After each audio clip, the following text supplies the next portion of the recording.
arbre qui ne porte pas de bons fruits est coupé et jeté au feu. Voilà pourquoi Jésus a dit dans Jean 15 là-bas que tout sarment qui ne porte pas de fruits doit être taillé, retranché. Voilà pourquoi le Seigneur a chassé du jardin Adam. Adam était chassé du jardin parce que c'était un mauvais arbre. Un mauvais arbre ne peut jamais donner de bons fruits. Judas était un mauvais arbre. Il ne peut pas donner de bons fruits. Donc, un mauvais arbre signifie une mauvaise personne. Il n'y a que Dieu qui peut donner de l'eau au cep afin que le cep puisse donner la même eau au sarment et les sarments puissent porter des fruits. C'est un langage.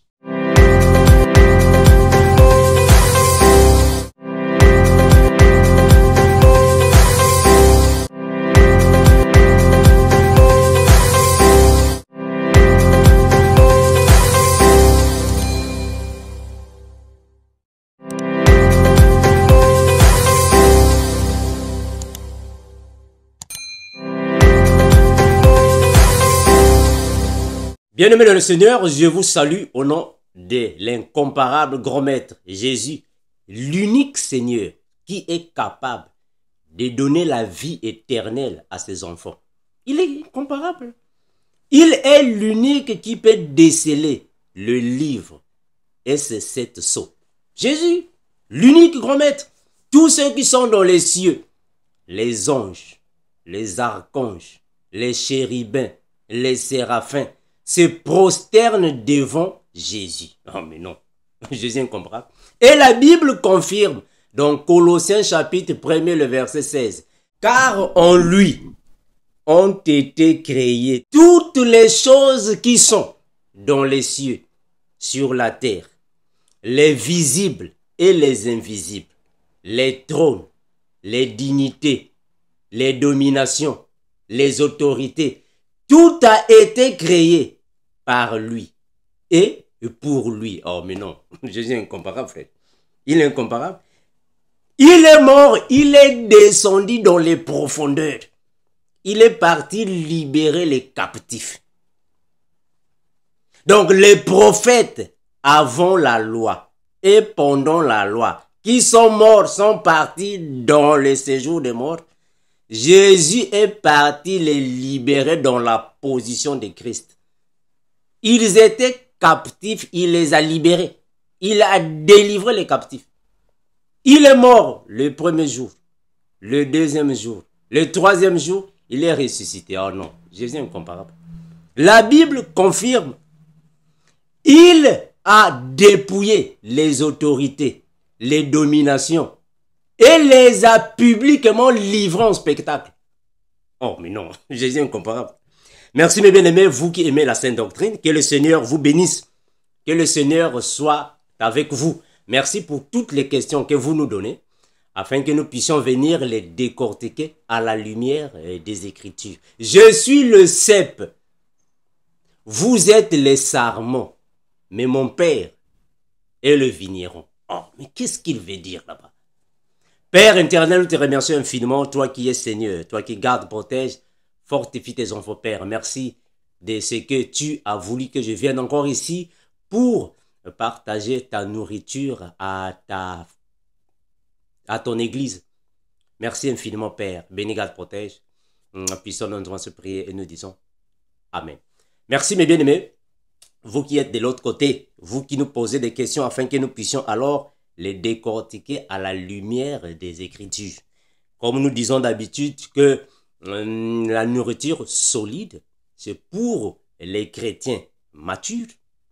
C'est pour les chrétiens qui peuvent déjà manger des choses solides. Ceux qui ont des dons pour mâcher les aliments solides. C'est pour eux que nous venons ici, les chrétiens matures. Je suis le cep. Vous êtes les sarments. Mon Père est le vigneron. Mais il est tenté de parler, c'est un langage. Donc Jésus est en train de parler. C'est un langage. Donc, nous comprenons que le cep signifie le tronc d'un arbre. Le cep, c'est le tronc de l'arbre qui va alors avoir des racines. Et les racines vont alors chercher de l'eau pour donner alors aux sarments. Or, les sarments ici signifient les branches d'un arbre, mais selon le langage de Jésus, les sarments signifient ses disciples, parce que nous sommes les sarments, nous sommes les membres du corps de Christ, et c'est nous qui devons alors donner des fruits qui est symbolisé par le caractère, le comportement de tout enfant de Dieu. Donc, il est en train de dire des choses qui sont profondément spirituelles. Le père est le vigneron. Ah, nous comprenons qu'un vigneron signifie un cultivateur de la vigne. Ah, donc nous comprenons que le père, c'est lui qui a planté la vigne. Donc, il est le cultivateur. Donc, c'est le père qui peut arroser alors le jardin. Il peut alors arroser la vigne afin que la vigne puisse avoir la vie. Alors donc Jésus est en train de dire des choses spirituelles. On va aller doucement afin que nous puissions comprendre ce que le Seigneur est en train ici de dire. Donc mes bien-aimés, on va prendre nos Bibles afin que nous puissions alors lire ce que la parole confirme. Nous sommes dans Jean. Nous sommes dans le livre du frère Jean. On va aller doucement afin que nous puissions alors comprendre. Jean chapitre 15. On va prendre le premier verset. Puis on va descendre. Jean chapitre 15. Commençons à partir du verset 1er. Jean chapitre 15, le verset 1er. La Bible déclare ainsi. Je suis le cep. Je suis le cep et mon père est le vigneron. On va d'abord expliquer ici, frère. Donc, frère, nous comprenons ici que le Seigneur est en train d'utiliser un langage spirituel. Parce qu'on comprend déjà qu'un cep signifie le tronc d'un arbre. Or, un arbre doit avoir les branches afin de prendre de l'eau et distribuer alors aux branches. Donc, le Seigneur, il s'identifie comme l'arbre, mais qui a des branches qui sont alors les membres du corps de Christ. Et le Père est le vigneron.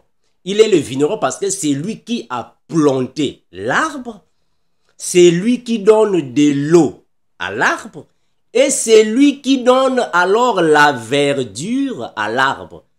C'est lui qui donne la sémence. Ah, donc Jésus est en train d'utiliser un langage qui est profondément solide. Je suis le cep et mon père est le vigneron. Tout sarment qui est en moi et qui ne porte pas de fruits, il le retranche. Il le retranche. Qu'est-ce qu'il veut dire? Tout sarment qui est en moi, mais ne porte pas de fruits. Ah, donc, nous comprenons que toute personne qui se dit serviteur, mais alors qu'il n'est pas serviteur, le Seigneur va le retrancher et le mettre hors de la bergerie. Ah, voilà. Donc, nous comprenons que Judas était un faux sarment. Est-ce que vous comprenez le langage? Donc, Judas était un sarment, mais il n'a pas porté de fruits. Donc, le Seigneur doit le couper et le mettre hors de la bergerie. Voilà. C'est la même chose avec Adam. Adam aussi était un sarment. Mais malheureusement, Adam n'a pas obéi à la parole. Et Dieu l'a retranché, on l'a mis à la porte. Ah voilà. Donc, nous comprenons qu'un sarment signifie un serviteur de Dieu. Si tu es un bon sarment, tu vas donner des fruits. En d'autres termes, une branche donne des fruits. Mais si tu es un mauvais sarment, c'est-à-dire qu'une mauvaise branche, tu ne donneras pas de fruits, le Père te retranchera et on te mettra hors de la bergerie. Est-ce que vous comprenez? Mes bien-aimés, on continue, regardez. Tout sarment qui est en moi et qui ne porte pas de fruits, il le retranche. Il le retranche. Et tout sarment qui porte du fruit, il l'émonde, afin qu'il donne encore de fruits. Gloire à Jésus. Donc, tout sarment qui porte des fruits, en d'autres termes, tout enfant de Dieu qui manifeste le fruit de l'esprit, le Seigneur va l'ajouter, va l'arroser, va l'alimenter. Est-ce que vous voyez ça? Afin qu'il donne encore plus de fruits. Regardez, on va prendre ça dans cette version. Donc, Jésus est en train de parler de ses disciples, qui sont les sarments. Lui-même, il est le cep. Parce que nous ne pouvons rien faire sans Jésus. Voilà pourquoi la Bible déclare que sans moi, vous ne pouvez rien faire. Ah, nous comprenons que sans un arbre, les branches ne peuvent rien donner. Est-ce que vous voyez ça? Donc, les branches ne peuvent que donner des fruits quand elles sont attachées au tronc. Quand elles sont fixées au tronc, c'est alors qu'ils ou qu'elles peuvent donner des fruits. De la même manière, tout enfant de Dieu ne peut que donner des fruits quand tu es attaché à Christ. Regardez. Matthieu chapitre 15. Je vais voir ça dans cette version. Peut-être le français peut être différent et facile à la compréhension. La Bible déclare ainsi. Je suis la vraie vigne. Gloire à Jésus. Un cep signifie la vigne. C'est la même chose. Je suis la vraie vigne et mon père est le vigneron. Il enlève, voilà, il enlève tout rameau. Gloire à Jésus. Est-ce que vous voyez ça, mes frères? Donc, un sarment signifie un rameau. Est-ce que vous comprenez le langage? Un sarment signifie un rameau. Regardez. Il enlève tout rameau et qui, uni à moi, ne porte pas de fruits, mais il taille. Voilà, il va le tailler. On va le tailler. On les retranche. On les taille. Il taille. Il purifie chaque rameau qui porte des fruits pour qu'il en porte encore plus. Bien, mais est-ce que vous comprenez le langage qui est ici? Vous comprenez le langage? Donc, un arbre a des branches. Mais les branches, alors, doivent avoir des particularités afin de donner des fruits. Là où il n'y a pas de fruits, le vigneron viendra faire son travail. Tout arbre, et toute branche, et tout rameau qui ne porte pas de fruits doit être taillé. On va te tailler. Est-ce que vous voyez ça? On va te tailler. Regardez, je continue. Je continue. Le verset 3. L'enseignement que je vous ai donné vous a déjà rendu pur. Demeurez unis à moi comme je suis uni à vous. Un rameau ne peut pas porter de fruits par lui-même sans être uni à la vigne. De même, vous ne pouvez pas porter de fruits si vous ne demeurez pas unis à moi. Je suis la vigne, vous êtes les rameaux. Celui qui demeure uni à moi et à qui je suis uni porte beaucoup de fruits. Car vous ne pouvez rien faire en vous-même. Est-ce que vous voyez ça, mes frères? Donc, le Seigneur est en train de dire ici des choses qui sont spirituelles, que c'est nous qui sommes les rameaux, les branches. Si tu ne portes pas de fruits, le Père te taille. Dans la version Louis II, on dit, on va te retrancher. Est-ce que vous voyez ça? Regardez, je vais lire ça dans Louis II. Je suis le vrai cep et mon Père est le vigneron. Tout sarment qui est en moi et qui ne porte pas de fruits, il le retranche. Il le retranche. Je continue. Et tout sarment qui porte des fruits, il l'amende, afin qu'il porte encore plus de fruits. déjà vous êtes purs à cause de la parole que je vous ai annoncée. Voilà pourquoi on avait dit dernièrement, mon frère, il n'y a que la parole qui peut nous rendre purs. Si tu n'as pas la parole de Jésus, tu ne peux jamais être pur. C'est la parole de Jésus qui purifie nos âmes. Celui qui n'a pas la parole ne peut jamais être pur. Or, la parole, c'est l'eau de la vie. Frère, est-ce que vous comprenez ça? Donc, c'est le tronc, c'est à partir des racines que les branches peuvent avoir de l'eau. Les branches ne peuvent jamais exister sans le tronc. Il faut qu'il ait le tronc parce que c'est le tronc qui possède les racines. Les racines vont alors prendre de l'eau pour envoyer dans les sarments afin que les sarments puissent avoir de l'eau. Or, l'eau, c'est la vie. Si vous n'avez pas de l'eau, vous n'avez pas la vie. Il n'y a que Jésus qui peut donner la vie. Or, il n'y a que lui qui peut donner l'eau aux sarments. Est-ce que vous voyez ça, mes bien-aimés? On continue. Déjà, vous êtes purs par la parole que je vous ai annoncée. Donc, c'est la parole qui nous purifie.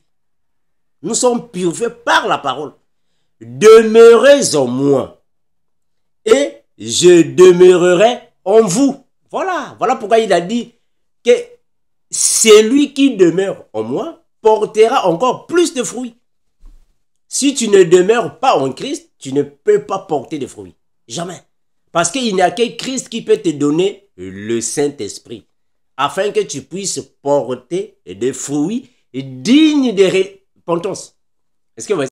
Regardez, je continue. Le verset 4. Demeurez en moi et je demeurerai en vous.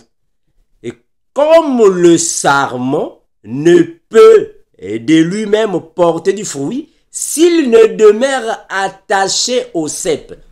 Mes frères, si tu n'es pas attaché au cep, tu ne peux jamais porter de fruits. En d'autres termes, si toi, disciple de Jésus, tu ne peux pas t'attacher à Christ, tu ne peux jamais porter de fruits. Jamais. Parce que tu ne peux jamais avoir de l'eau de toi-même. Il faut que le Seigneur te donne de l'eau. Quand il va te donner de l'eau, c'est alors que tu vas porter des fruits. Or, l'eau ici, c'est la parole. Mais l'eau aussi, c'est la vie. Si le Seigneur ne te donne pas la vie, tu es mort. Celui qui n'a pas Jésus est mort. C'est un cadavre qui bouge. Voilà pourquoi il a dit dans la parole, je suis le chemin, la vérité et la vie. Si tu n'as pas Christ, tu n'as pas la vie.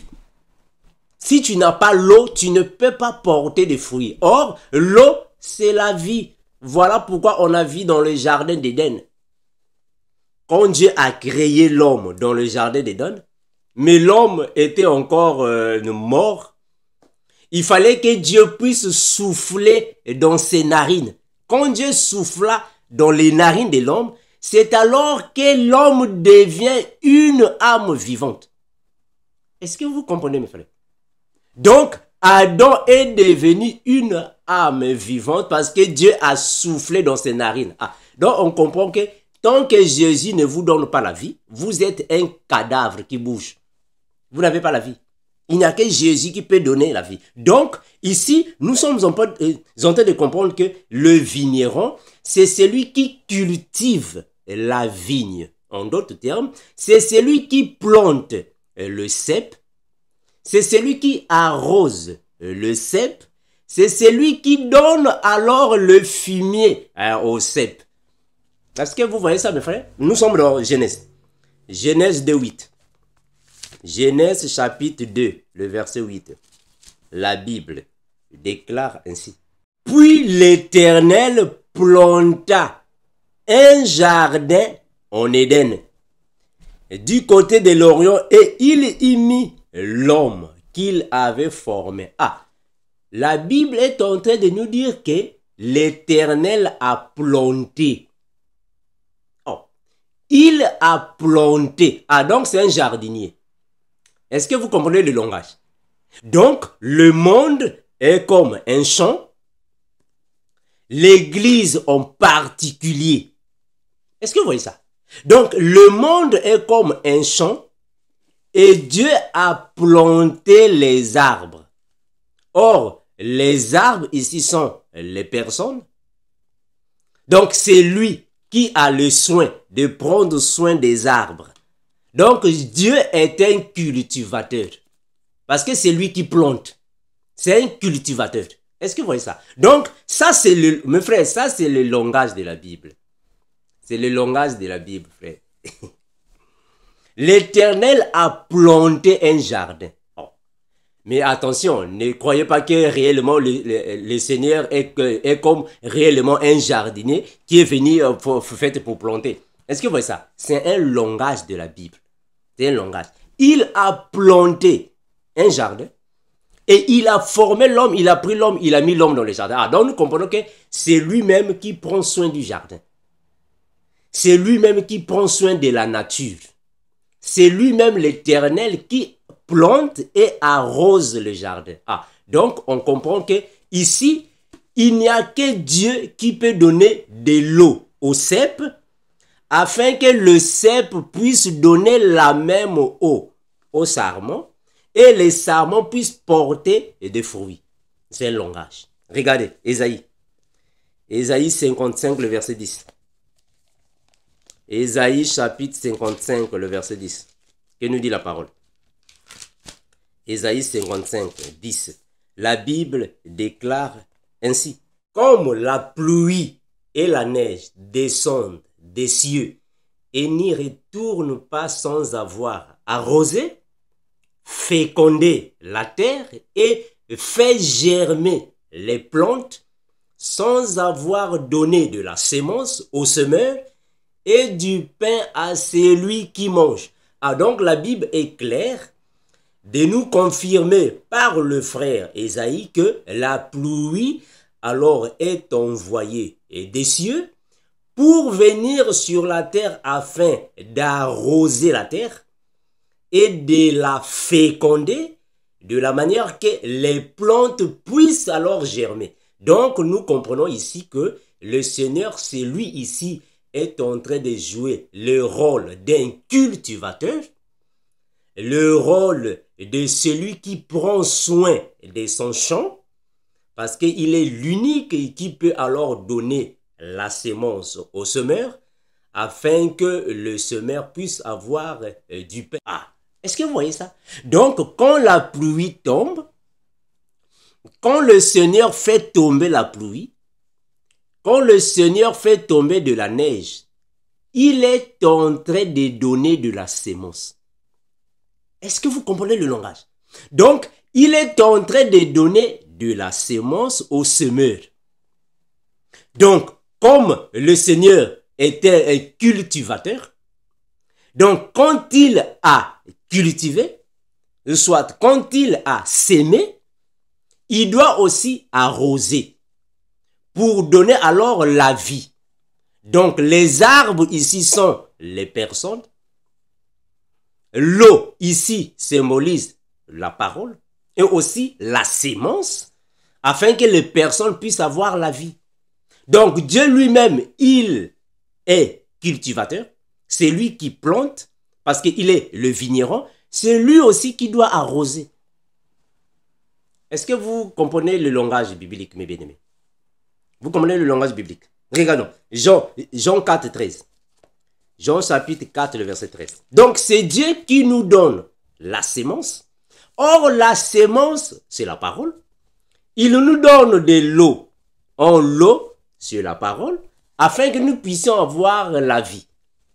Or, si nous n'avons pas la parole ni la sémence reçue de Dieu, nous ne pouvons jamais porter des fruits parce que nous ne sommes que des branches. Nous dépendons du Seigneur. Sans le Seigneur, nous ne pouvons rien faire.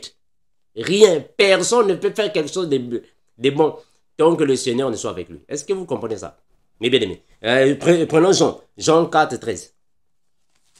Jean chapitre 4, le verset 13. Que nous dit la parole? Jean chapitre 4, le verset 13. Jean 4, 13, on va descendre. La Bible déclare ainsi. Jésus lui répondit, quiconque boit de cette eau aura encore soif. Mais celui qui boira de l'eau que je lui donnerai n'aurait jamais soif. Et l'eau que je lui donnerai deviendra en lui une source d'eau qui jaillira jusque dans la vie éternelle. Mais bien aimé, le Seigneur est en train de parler avec la femme samaritaine. Et la femme samaritaine, elle demande de l'eau au Seigneur. Mais donne-moi de l'eau. Or, le Seigneur dit non. Avant de te donner de l'eau, va appeler ton mari. Mes frères, quand le Seigneur dit quiconque boira de l'eau que je lui donnerai. Mes frères, l'eau ici, c'est la parole, frère. L'eau, c'est la parole. Ah, donc c'est le Seigneur qui nous donne de l'eau parce que celui qui est désert n'a pas d'eau. On doit lui donner de l'eau afin qu'il puisse avoir la vie. Si le Seigneur ne te donne pas de l'eau, tu ne peux pas avoir la vie. Vous voyez ça? Donc, le Seigneur nous donne la vie. La même chose avec Adam. Adam n'avait pas la vie. Il fallait que le Seigneur souffle dans ses narines afin qu'il puisse avoir la vie. Ah, donc on comprend que le Seigneur doit nous donner la parole, la sémence, afin que nous ayons la vie. Voilà pourquoi il a dit dans la parole, je suis le chemin, la vérité et la vie. Bon, celui qui a le Fils a la vie. Donc si tu n'as pas le Fils de Dieu, tu n'as pas la vie. Tu n'as pas la vie. Donc c'est le Seigneur qui donne de l'eau. Donc ici, quand le Seigneur dit à la femme samaritaine que quiconque boit de cette eau aura encore soif. Mais celui qui boira de l'eau que je lui donnerai n'aura jamais soif. Donc il parle de l'eau de la parole. Donc c'est le Seigneur qui nous donne de l'eau, nous qui sommes les branches, afin que nous puissions porter des fruits. Mais bien aimé, vous comprenez le langage? Regardons, 1 Corinthiens 3, 6. 1 Corinthiens chapitre 3, le verset 6. Que nous dit la parole? 1 Corinthiens chapitre 3, le verset 6. La Bible nous déclare ainsi. 1 Corinthiens 3, 6. La Bible déclare ainsi. J'ai planté, Apollos a arrosé, mais Dieu a fait croître. Celui qui plante et celui qui arrose sont égaux. Et chacun recevra sa récompense, sa propre récompense selon son propre travail. Est-ce que vous voyez ça? Le frère Paul est en train de dire ici que j'ai planté. Apollos a arrosé. Mes frères, il ne s'agit pas de planter comme tel. Planter ici, c'est poser les fondements. Vous voyez ça? Planter signifie poser les fondements. Arroser signifie prêcher l'évangile. Arroser signifie donner la sémence. Donc tout signifie poser les fondements. Planter, c'est poser les fondements. Donc celui qui vient est tenté d'arroser. Arroser ici, regardez, le verset suivant. Arroser, le verset suivant. 7, regardez, la Bible déclare ainsi. Ou soit, prenons le verset 8. Celui qui plante et celui qui arrose sont égaux et chacun recevra sa propre récompense selon son propre travail. Car nous sommes ouvriers avec Dieu. Vous êtes le champ de Dieu. Vous êtes le champ de Dieu. Est-ce que vous voyez ça? Donc nous sommes comme le champ de Dieu. Et c'est Dieu qui doit planter. Ah, donc nous sommes des arbres. Nous symbolisons un champ et c'est le Seigneur qui est le cultivateur. C'est lui qui cultive. C'est lui qui sème parce que le semeur sort toujours pour s'aimer. Donc c'est lui qui sème. C'est un semeur. Nous sommes le champ. Mais nous sommes alors la bonne terre parce que nous portons des fruits. Malheur à ceux qui ne portent pas de fruits. Nous sommes la bonne terre par laquelle la sémence va tomber et la pluie va alors féconder pour donner alors le fruit. Regardez, je continue. le verset 11. Soit, prenons le verset 10. Selon la grâce de Dieu qui m'a été donnée, j'ai posé le fondement. Est-ce que vous voyez, j'ai planté. J'ai planté signifie j'ai posé le fondement. J'ai posé le fondement comme un sage architecte et un autre bâtit dessus. En d'autres termes, un autre vient arroser. Est-ce que vous comprenez le langage de la Bible, frère? J'ai planté signifie j'ai posé le fondement. Apollos a arrosé. C'est-à-dire qu'Apollos est venu bâtir dessus. Donc tout ça fait partie de l'enseignement, la prédication. Enseigner la parole. Donc je suis en train alors de donner la sémence. Vous voyez ça, mes bien-aimés? Donc quand nous sommes en train d'enseigner la parole, nous sommes en train de donner la sémence. Voilà pourquoi la Bible le confirme. Nous pouvons prendre Matthieu. Matthieu chapitre 13. Je répète, Matthieu chapitre 13, le verset 3. La Bible déclare ainsi. Il leur parla en parabole sur beaucoup de choses. Et il dit, un semeur sortit pour s'aimer. Et comme il s'aimait, une partie de la sémence tomba le long du chemin. Les oiseaux vinrent et la mangèrent. Une autre tomba dans les endroits pierreux, où elle n'avait pas beaucoup de terre. Elle leva aussitôt, parce qu'elle ne trouva pas un sol profond. Mais quand le soleil parut, elle fut brûlée et séchée, faute de racines. Une autre petite tomba parmi les épines montèrent et l'étouffèrent. Une autre partie tomba dans la bonne terre. Elle donna du fruit, un grain 100, un autre 60, un autre 30, que celui qui a des oreilles pour entendre. Donc un semeur, c'est une personne, un homme, et qui va alors enseigner la parole. Il est semblable à un semeur qui est en train de planter, soit de s'aimer, si vous voulez. La sémence qui tombe, c'est la parole. Mais cette sémence va dépendre de la terre où elle va tomber. Donc, quand elle va tomber, c'est alors que ça va déterminer le type de terre ou de cœur que vous êtes. Nous, frères, nous sommes la bonne terre parce que nous portons des fruits.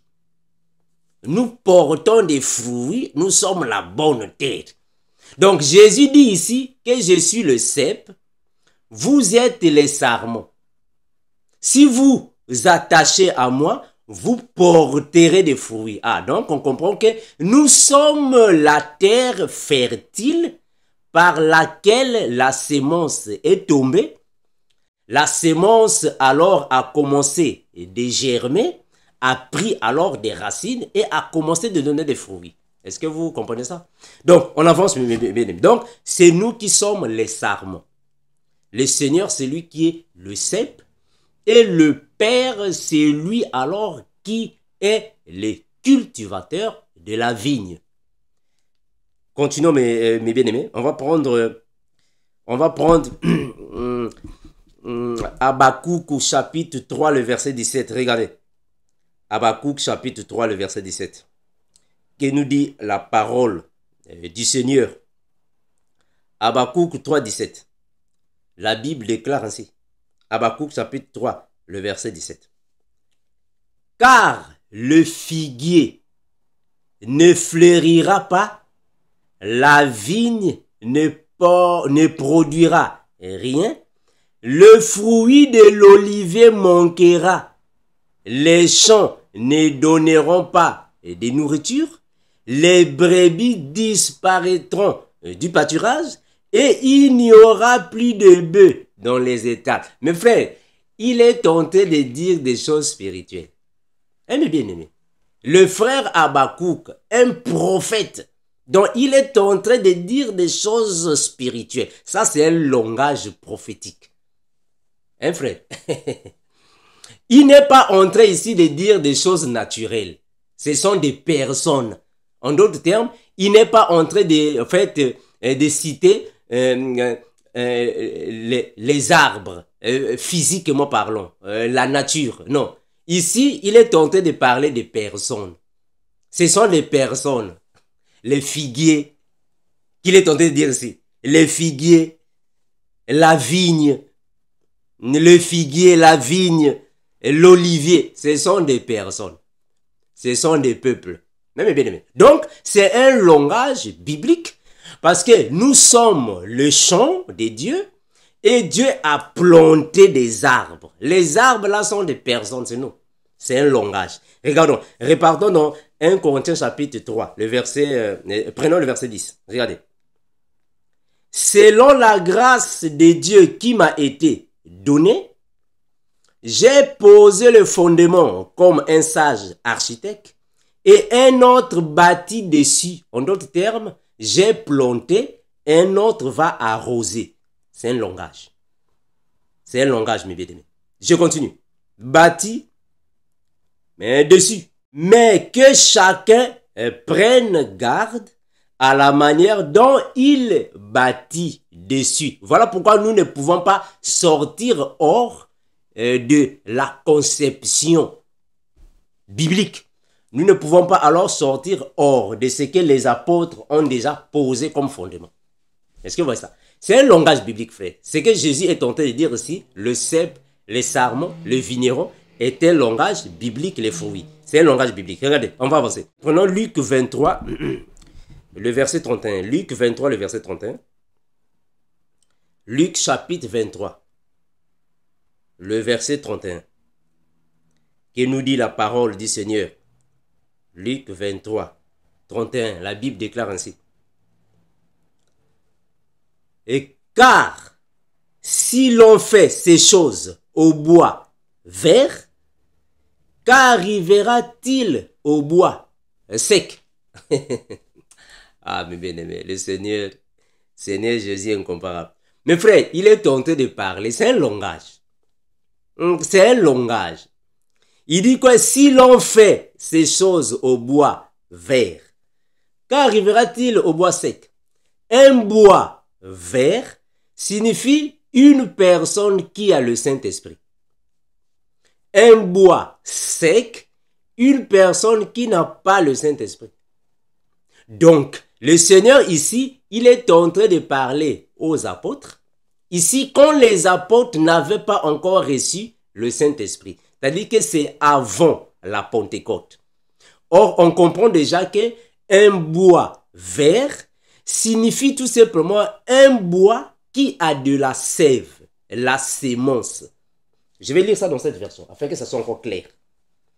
Mes bien-aimés, cette version va encore éclairer ça pour nos bien-aimés, pour ne pas que vous soyez dans la confusion. Luc 23, 31. Écoutez. Luc 23, 31. Un bois vert signifie un bois qui peut porter des fruits parce qu'il a la sève en lui. Il peut porter des fruits. En d'autres termes, c'est toute personne qui a la parole, qui a la vie et qui a le Saint-Esprit. Il symbolise un bois vert parce qu'il a de l'eau. Maintenant, un bois sec, c'est toute personne qui n'a pas le Saint-Esprit. C'est un bois sec. Sec parce qu'il n'a pas la parole. Il n'a pas la vie. Il est sec. En d'autres termes, c'est un désert. Un lieu aride. Est-ce que vous voyez ça? C'est un océan desséché. Il n'a pas la parole. Regardez. Je pense ainsi. Luc 23, 31. Luc chapitre 23. Le verset 31. La Bible déclare ainsi. 31, la Bible déclare ainsi. 31, la Bible dit ainsi. Et car si l'on traite ainsi le bois vert, qu'arrivera-t-il au bois sec? J'espère que c'est la même expression. Donc, un bois vert, c'est-à-dire que c'est un bois qui porte des fruits. Un bois qui peut donner des fleurs, des fruits, parce qu'il y a de l'eau, la sève dans le bois. Mais un bois sec, c'est un bois qui ne peut pas porter de fruits. Maintenant, ici, c'est par rapport à la parole. Jésus était un bois vert parce qu'il il est la parole. Est-ce que vous voyez ça? Il est la vie. Il est le Saint-Esprit. Donc, c'est un bois vert. Maintenant, le bois sec, c'est toute personne qui n'a pas la parole. Voilà pourquoi le frère Jean-Baptiste va dire dans la parole, « Je suis la voix de celui qui crie dans le désert. » Ah, donc le désert, c'est toute personne qui n'a pas la parole. C'est un peuple qui n'a pas la parole, qui est sec, n'a pas la parole. Est-ce que ça? Crier dans le désert signifie tout simplement annoncer la parole aux païens. Parce qu'ils sont secs. Ils n'ont pas d'eau, ils n'ont pas la vie. Est-ce que vous voyez ça? Ils sont symbolisés comme un désert. C'est un langage. Regardez. Matthieu chapitre 7, le verset 15. Puis on va descendre. Regardez. Matthieu 7, 15 à 20. La Bible déclare ainsi. Gardez-vous des faux prophètes. Ils viennent à vous en vêtements de brebis, mais au-dedans ce sont des loups ravisseurs. Vous les reconnaîtrez à leurs fruits. Oh, qu'est-ce que la Bible dit là? Gardez-vous de faux prophètes. Ils viennent en vous en vêtements de brebis, mais au-dedans des loups ravisseurs. Vous les reconnaîtrez à leurs fruits. Donc le Seigneur est en train de comparer les personnes aux arbres. Donc on reconnaît une vraie personne, c'est-à-dire qu'un enfant de Dieu, par les fruits, parce qu'il est considéré comme un arbre. S'il ne porte pas de bons fruits, c'est que c'est un faux. Il doit porter des bons fruits. Regardez. Je continue. La Bible déclare ainsi. Vous les reconnaîtrez à leurs fruits. Et cueille-t-on des raisins sur des épines? Jamais. On ne peut pas cueillir des raisins sur des épines. Ou des figues sur des chardons? Non, jamais. Et tout bon arbre porte de bons fruits. Mais le mauvais arbre porte des mauvais fruits. Frère, il ne parle pas des arbres naturellement, comme tels. Ici, les arbres sont les personnes. Est-ce que vous voyez ça? Un bon arbre porte de bons fruits. En d'autres termes, une personne qui a le Saint-Esprit, une personne qui a la parole de la vie, une personne qui a le Saint-Esprit, va porter le fruit de l'esprit. Il va manifester les habitudes des enfants de Dieu. Il va manifester un comportement digne de repentance. Il va manifester les fruits de la repentance. Donc, il va manifester l'image de Jésus en lui. C'est un bon arbre. Parce qu'il porte de bons fruits. Mais avant de porter de bons fruits, il faut que tu sois attaché au cep. C'est le cep qui va te donner la vie, qui va te donner l'eau, afin que tu puisses porter des fruits. Regardez, je continue. La Bible déclare ainsi. Un bon arbre ne peut porter de mauvais fruits, ni un mauvais arbre porter de bons fruits. Jamais. Et tout arbre qui ne porte pas de bons fruits est coupé et jeté au feu. Oh, mais bien aimé, la Bible est claire. Je vais relire, regardez. Je suis toujours dans Matthieu, chapitre 7, le verset 19. Tout arbre qui ne porte pas de bons fruits est coupé et jeté au feu. Voilà pourquoi Jésus a dit dans Jean 15 là-bas, que tout sarment qui ne porte pas de fruits doit être taillé, retranché. Or, nous comprenons que une personne qui ne porte pas les fruits dignes de la repentance ne peut pas faire partie de la bergerie. Voilà pourquoi le Seigneur a chassé du jardin Adam. Adam était chassé du jardin parce que c'était un mauvais arbre. Un mauvais arbre ne peut jamais donner de bons fruits. Judas était un mauvais arbre. Il ne peut pas donner de bons fruits. Donc, un mauvais arbre signifie une mauvaise personne. Une personne qui est soi-disant dans la bergerie, mais ne porte pas les fruits des enfants de Dieu. Le Seigneur va le retrancher. On va te jeter hors de la bergerie. On va te jeter au feu. Est-ce que vous voyez ça? C'est un langage. Un langage. Regardez. Tout arbre qui ne porte pas de bons fruits est coupé. Tu es coupé. Tu es coupé de l'arbre. Parce que nous sommes tous les membres du corps de Christ. Or, le corps de Christ, c'est le cep. Le cep, c'est le tronc. Donc, nous tous, nous sommes attachés à Christ.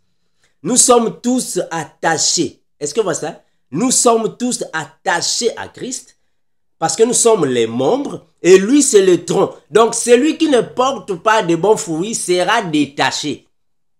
On va te couper de l'arbre. Regardez. On va te couper et on va te jeter dans le feu. Regardez le verset 20.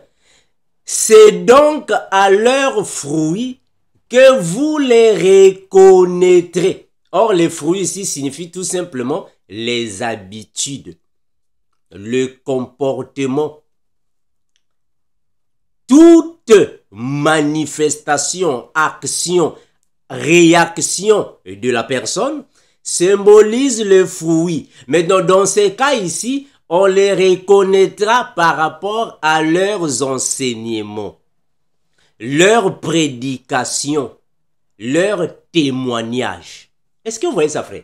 Donc, les enseignements, les prédications, le témoignage sont les fruits d'un arbre. Donc, nous sommes les arbres, nos fruits, ce sont nos enseignements, nos prédications, notre témoignage, nos actions et réactions, nos paroles. Est-ce que vous voyez ça? Donc ça, ce sont les fruits d'un enfant de Dieu. Ça, ce sont les fruits. Celui qui n'a pas Christ ne peut jamais avoir de bons fruits. Regardez mes frères, on va prendre Romains 12, 5. Romains chapitre 12, le verset 5. Romains chapitre 12, le verset 5. La Bible déclare ainsi. Ou soit, commençons à partir du verset 4. Romains 12, 4, 5. Et comme nous avons plusieurs membres dans un seul corps. Est-ce que vous comprenez ce que le frère dit? Nous avons plusieurs membres dans un seul corps. Or, les membres ici signifient les sarments, ou soit les rameaux, et le corps, c'est le cep. Donc, nous sommes les membres du corps de Christ. En d'autres termes, nous sommes les sarments du cep. Nous sommes attachés au cep. Le cep, c'est Christ. Je continue, regardez. Car nous avons plusieurs membres dans un seul corps et que tous les membres n'ont pas la même fonction. Ainsi, nous qui sommes plusieurs, nous formons un seul corps en Christ et nous sommes tous membres les uns les autres. Est-ce que vous comprenez ce que le frère dit ici? Donc nous sommes tous les membres, nous formons un seul corps, mais nous sommes attachés à Christ. Donc c'est lui qui est le cep, nous sommes les sarments. Mais bien aimé, on va finir avec ce passage, Luc chapitre 3, le verset 8. Luc 3, 8. Luc chapitre 3, le verset 8. La Bible déclare ainsi, Luc 3, 8. Produisez donc des fruits dignes de la repentance. Produisez donc les fruits dignes de la repentance et ne vous mettez pas à dire en vous-même, nous avons Abraham pour père, car je vous déclare que c'est Pierre, que de ces pierres, Dieu peut susciter des enfants à Abraham. Donc ici, les fruits signifient ce que je venais de dire, les habitudes, le comportement, les enseignements, les prophéties, les prédications, les exhortations, ton comportement vis-à-vis à ton prochain, le témoignage, nos paroles, nos actions et réactions. Tout ça, ce sont les fruits d'un arbre. Or, tous les fruits ne peuvent qu'être bons si l'arbre aussi est bon. Mais avant que l'arbre ne soit bon, il faut que tu sois attaché à Christ. Parce que si tu n'as pas Christ, tu n'as pas l'eau. Avant de produire des fruits, tu dois avoir de l'eau. Or, l'eau, il n'y a que Christ qui peut le donner. Ah, donc, on comprend ici que le cep, c'est Christ, parce que c'est lui qui nous donne de l'eau. Les sarments, ce sont les membres qui sont les disciples de Christ. Nos fruits, alors, dépendent de l'eau que le Seigneur nous donne. Et le Père, c'est lui qui est le vigneron, parce que le vigneron aussi signifie tout simplement le cultivateur de la vigne. C'est lui qui a planté la vigne et c'est lui qui arrose la vigne par l'eau. C'est lui qui alors doit vêtir la vigne par les feuilles et les fruits et la couleur. Donc on comprend que Christ est en train de dire ici des choses profondes. Merci mes frères, je m'arrête par ici. Que le Seigneur, l'incomparable grand maître, vous bénisse. Comme nous disons toujours, mes bien-aimés, Maranatha, l'incomparable revient bientôt. Bye.